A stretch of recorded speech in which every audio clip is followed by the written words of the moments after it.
The grill is shot. The chairs are held together by optimism. And what happened to the rug?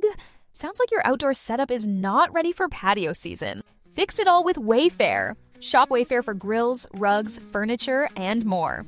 With 20 million 5-star reviews, room of choice delivery, and expert setup on qualifying orders, it's never been easier to do more for less. Get 10% off your first eligible purchase. Hurry to wayfair.com or download the app now. Wayfair, every style, every home.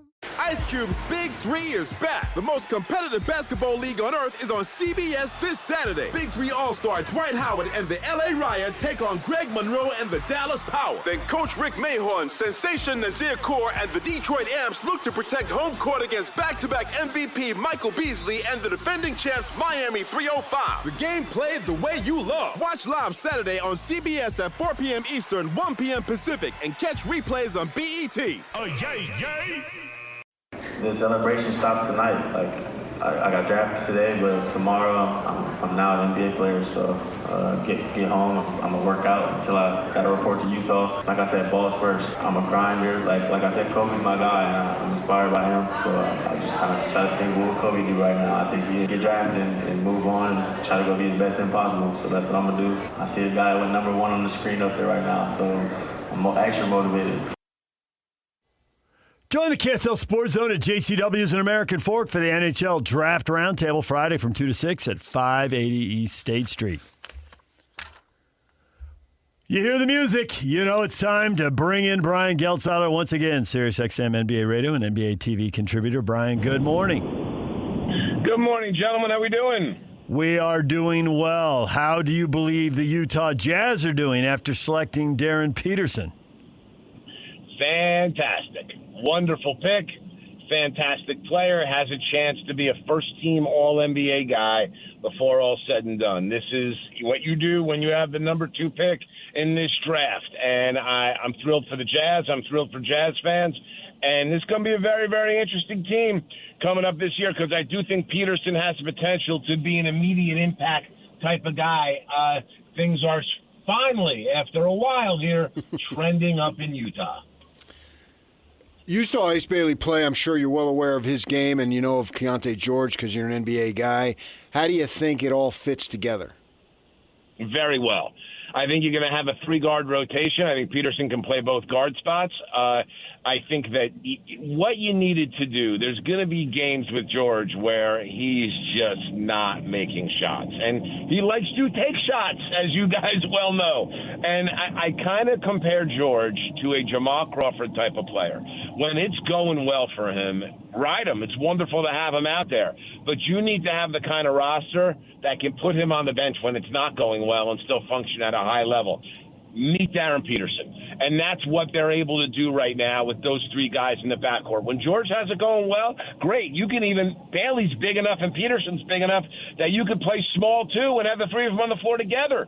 But if George doesn't have it going, you now are not necessarily at the mercy of his whims or his sometimes questionable shot selection. And I like Keontae George. I don't want it to feel like I'm piling on him because I think he's still a young player that can work some of this stuff out. And we've seen more than flashes of some brilliance from this guy. So I really do think he can play. But I love the structure of this Jazz team right now. I think that, they didn't overthink it. No one overthought it in those first 4 picks.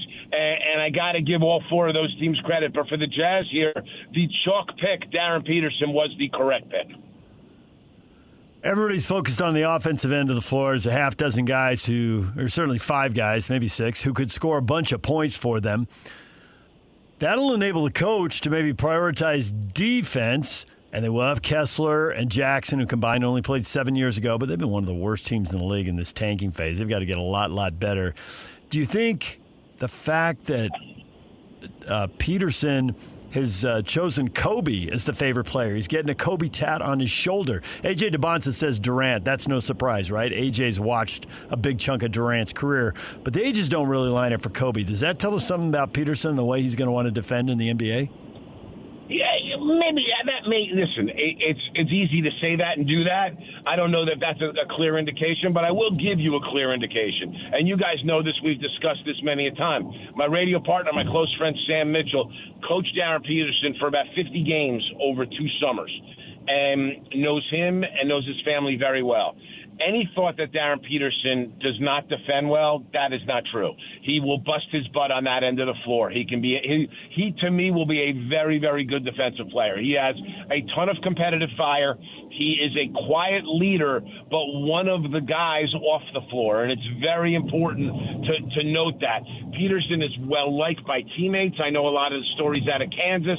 I think he may have had a bad voice in his ear there, from what I understand, in terms of saying, hey, prioritize the NBA over Kansas, and maybe listened a little too much. I'm not sure I buy the creatine story or the cramping, but my point being is that everything Sam has told me, everything that I've seen, is that this guy has a chance to be a high-level defensive player in this league. So, the Kobe tattoo notwithstanding, I have a lot of confidence in Darryn Peterson as an excellent two-way player. I think now that you're an NBA player, it's going to be up to you. You know, whoever you is, the individual, and we saw that. We saw that from Jalen Brunson. You know, he's talked about they replayed when he signed. You know, I can't do this, I can't do that, but you can't judge my heart. And Brian, I live in Utah, and I'm not really sure why I live in Utah, but I'm still a Jersey guy, and I wake up every day thinking, okay, who can I exact revenge from today? Who got under my skin, and who am I going to prove wrong? And so I had the opportunity to interview in a phone call with a couple other guys on our station, Darryn Peterson, and I asked him, what do you think about going number 2 in terms of providing motivation? And I don't know if you heard the answer, but I'm going to play it for you right now and get your response. Now I'm with the Jazz, and I'm super excited to get there. And it'll definitely keep a chip on my shoulder throughout my whole career. And I'll take it out on everybody, not just that guy in particular. And that one guy in particular would be A.J. DeBonsa, because he went ahead of him. Just get your reaction, because to me, that just screamed what I needed to hear. I totally agree. But that's consistent with everything that, A, I've seen out of Peterson with what I've watched, and B, with everything Sam has told me about him. Sam describes him as a killer. And, guys, I can't stress it enough. Sam's not throwing that around about guys. You know, we do a segment on our show every week called Unranked Mofos. And it's all based upon a YouTube rant that Sam had to an Adidas Nation 16U team that he coached that had Zion Williamson on it, Cam Reddish, Naz Reid, and Quentin Grimes. And what Sam's saying in the rant was that it doesn't matter where you're ranked. Guys are coming to take your lunch every single time you step on the floor. And he's yelling at his team in a game that they won about just generally being outworked. Here's my point. Sam isn't always partial to guys that have been ranked high their entire high school career on a national level. He looks at those guys kind of with a little bit of a skeptical eye, because those are guys that act at times like they're entitled to things. Darryn Peterson, who's had his moments here at Kansas, to be fair, for the most part, does not act like he's entitled to anything. He wants to go and rip the throat out of the guy across from him. And I think he just kind of said it best from everything I understand about him. Not just A.J. DeBonsa, everyone. That's how Darryn Peterson is wired. The Jazz got themselves a guy I think is going to be a very good player immediately and not far away from being a great player in the NBA. Hey there, it's Wayfair here, where delivery and setup are as easy as a few taps on your phone. You're relaxing in an old hammock, scrolling Wayfair's app, when you spot it, a brand new patio set. Next thing you know, Wayfair delivers it right to your patio and sets it up. Oh, you need a new grill too? All right, Wayfair's got you covered. With Wayfair's Room of Choice delivery and fast expert setup on qualifying orders, life gets a little easier. Visit wayfair.com or the Wayfair app. Wayfair, every style, every home. We all have routines. I'm Jabron, and with diabetes, mine was finger sticks. Sometimes I skip them because they hurt. The Freestyle Libre 3CGM changed that. It gives me glucose insights without finger sticks. Learn more at freestylelibre.us. Finger sticks are required if your glucose alarms or readings do not match symptoms, or when you see check blood glucose symbol for the first 12 hours. The views expressed should not be used for medical diagnosis or treatment as a substitute for professional medical advice. Individual circumstances may vary. For prescription only. Safety info found at freestylelibre.us. Make game day yours. Tickets, food and drinks, stats, and streaming. Everything you need is in the Utah Mammoth app. Download today and make game night easy. Download on both Android and iPhone. Tusk Top. Well, I'm glad he added that, everyone, because he's only going to play 2 games against that guy at the most, and he's going to play 80 against everybody else. at the most. So I'm glad he threw that in there. And there is this whole, because everybody here, well, not everybody, but older fans here watch Stockton and Malone, and it took them forever to get to the NBA Finals, but they got there, right? Now teams, you tank for 2, 3, 4 years, then you're on the elevator for 2, 3, 4 years, and then everyone's overpaid and they got to tear it up because they don't have enough money to keep the group together. And we're already starting to see that with the Thunder, and they're going to have to jettison some guys. How big is an advantage is it going to be to have him presumably, hopefully, overperforming his rookie contract in an age when teams just don't have enough money to keep their groups together? It's going to be enormously important under one condition.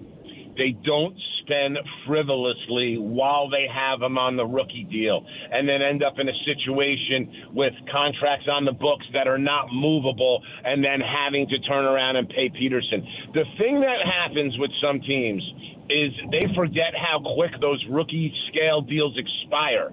And the Thunder have been very good at it. But again, now the Thunder, part of having all these first-round picks is being able to say goodbye to higher-priced guys to be able to replace them with rookie-scale deals. And I think you're going to see that with Isaiah Hartenstein and Adai Mara, who they drafted last night. I think that's going to be a seamless move in where essentially you're going to save $20 million a year and have Mara play the same position as Hartenstein, who I think may not be as good as Hartenstein early on, but fits every bit as well, if not better. So, but you have to be careful how you dole out those contracts. Listen, Jaren Jackson's making a lot of money, and it all leads to something that you haven't asked me about yet, but I'm going to comment on right now, which is the Walker Kessler offer, which I think Walker Kessler is absolutely insane to not put his signature on it. And I get the fact that there's teams out there that have cap space. But if I'm Walker Kessler's agent, my antennas just went up the night before the draft when you see the Nets use a chunk of their open cap space on Julius Randle and the Bulls use a chunk of their open cap space to bring in Nick Claxton.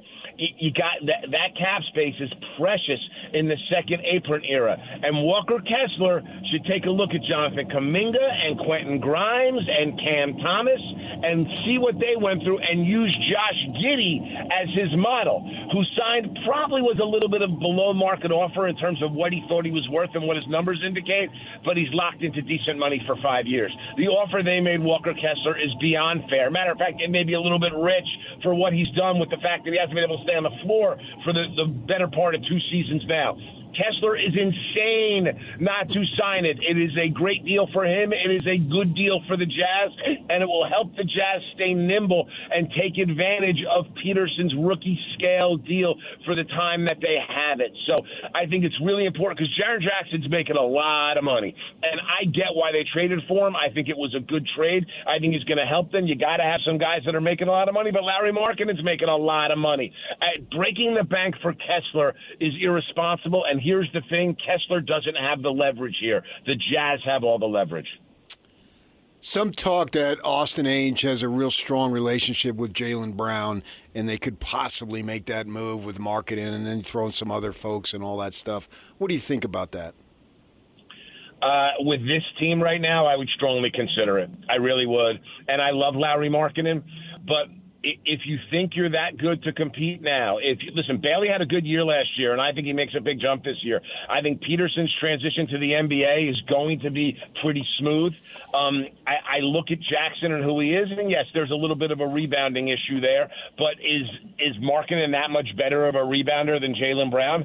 Jaylen Brown would come to this situation with his own team, with Austin Ainge, as you said, has a close relationship with the guy that drafted him, overseeing the whole thing, in Danny Ainge, and I think it would be a fantastic fit for both sides. I think it's a very interesting trade to take a look at, and I think it's the type of trade that catapults the Jazz into a playoff situation this year, potentially at that 6-7 spot with how stacked the West is. But I think it's something that moves the Jazz forward here in the short term. And again, the most important part of this, guys, there's not an enormous age difference between Markkanen and Jaylen Brown. And yeah, the Jazz may have to throw some things in here, some other assets, some other picks.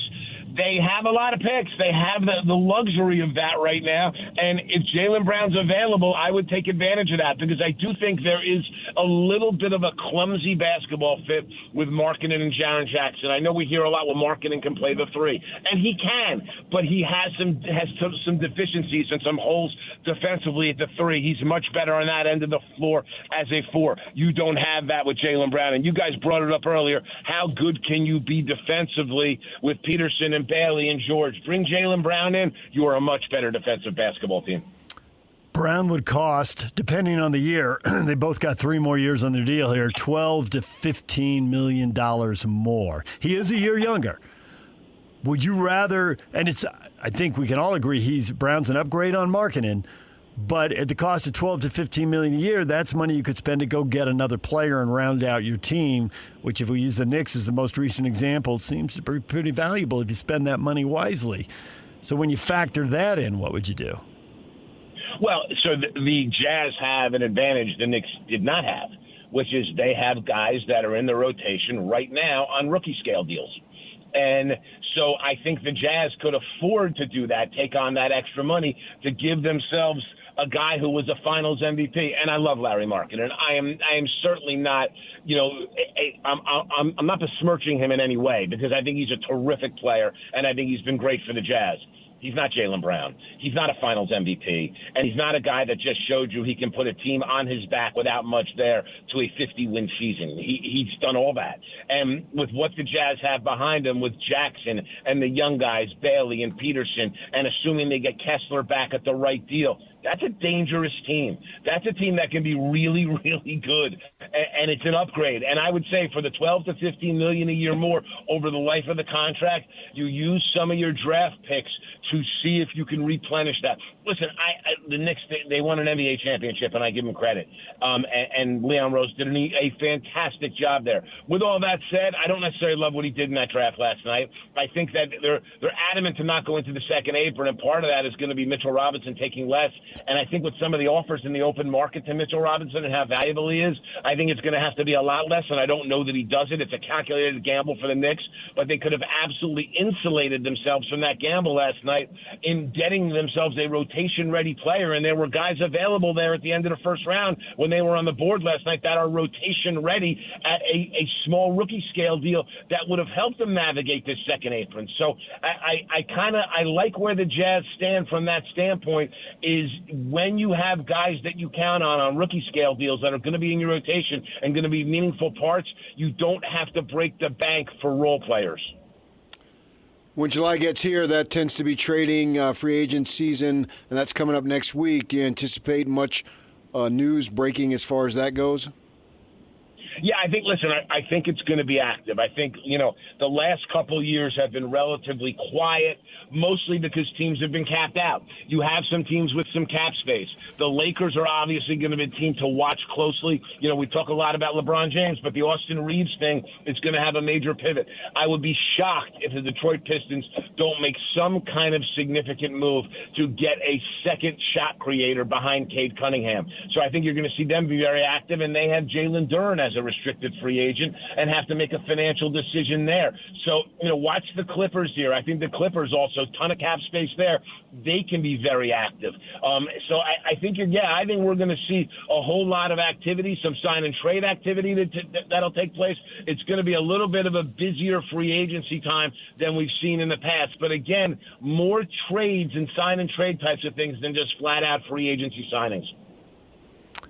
What did you think of the Giannis trade with Miami? Are those two teams both still a long way away, or you think a few more dominoes follow and one of them might change their situation pretty quickly? Well, all right. So let's talk Miami. All right. If you could tell me you're going to have Giannis on the floor in the playoffs, Miami's formidable. They are formidable as is. Now, listen, it's going to be next to impossible for them to keep both Wiggins and Norm Powell. They're going to try to. I think they need them both to be formidable. I just think they need more shooting than what they have.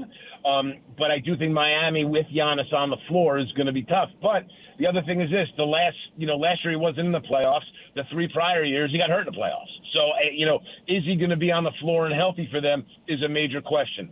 Listen, the Bucks it's a tale of two stories with the Bucks. They butchered the Giannis situation. This should have been dealt with at least a year ago, if not 2 years ago. They tried to keep a closed championship window open, running up against desperation in a way that has damaged their franchise for the next 4 years. The Lillard dead money is going to be something that haunts them in a big way, and that Turner contract with the way he played last year may not be all that tradable. So Milwaukee made a mess of this by just trying to hold on to Giannis too long and not being accepting of their fate that he was ready to go somewhere else.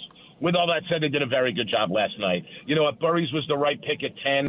They really wanted Ament. It was no secret how fond of Nate Ament the Bucks were, and the Bucks made a calculated gamble in taking Burries, who fell to them, who they felt would be a guy that would go higher at 10, with the knowledge that the two Michigan guys were likely to go off the board in some order to Golden State and Oklahoma City, and I mean Mara and Ladenburg. And they ended up rolling the dice and getting the guy they wanted. Understand the consolation prize would have been the other one of those two. Now, I think they would have been okay with Ladenburg. I'm not sure how much they would have wanted Mara. Bottom line is it worked out for them. John Horst played that correctly. So they are trending in the right direction. I just will tell you this.